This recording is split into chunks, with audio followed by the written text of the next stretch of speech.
Product ಮತ್ತೆ ಈ project ನಮಗೆ ಇಷ್ಟ ಆಗಬೇಕು, ಮತ್ತೆ ಇದರಲ್ಲಿ ನಮಗೆ ಯಾವುದೇ ರೀತಿ ಒಂದು ಡೌಟು ಕೂಡ ಇರಬಾರ್ದು ಅಲ್ವಾ. ಸೊ ನಾವು ಕ್ಲಿಯರ್ ಆಗಿದ್ರೆ ಕಸ್ಟಮರ್ಸಿಗೆ ನಾವು ಹೇಳಲಿಕ್ಕೆ ಕರೆಕ್ಟಾಗಿರುತ್ತೆ ಅಲ್ವಾ.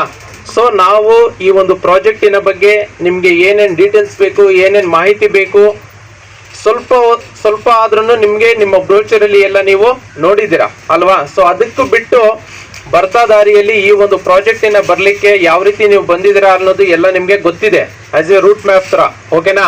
ಸೊ ನೆಕ್ಸ್ಟು ಈ ಒಂದು ಪ್ರಾಜೆಕ್ಟಲ್ಲಿ ಏನೇನು ಡೆವಲಪ್ಮೆಂಟ್ಸ್ ಇದೆ, ಮತ್ತು ಏನೇನು ಡೆವಲಪ್ಮೆಂಟ್ಸು ಪ್ರೋಗ್ರೆಸ್ಸಲ್ಲಿ ಇದೆ, ಮತ್ತು ಏನೇನು ಕಂಪ್ಲೀಟ್ ಆಗುತ್ತೆ, ಸೊ ಅದ್ರ ಬಗ್ಗೆ ಎಲ್ಲ ನಾನು ಹಂಚ್ಕೊಳ್ತೀನಿ.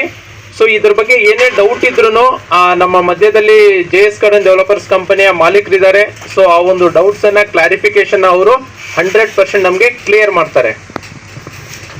ಪ್ರಾಜೆಕ್ಟಲ್ಲಿ ಡಾಕ್ಯುಮೆಂಟೇಶನ್ ಮತ್ತು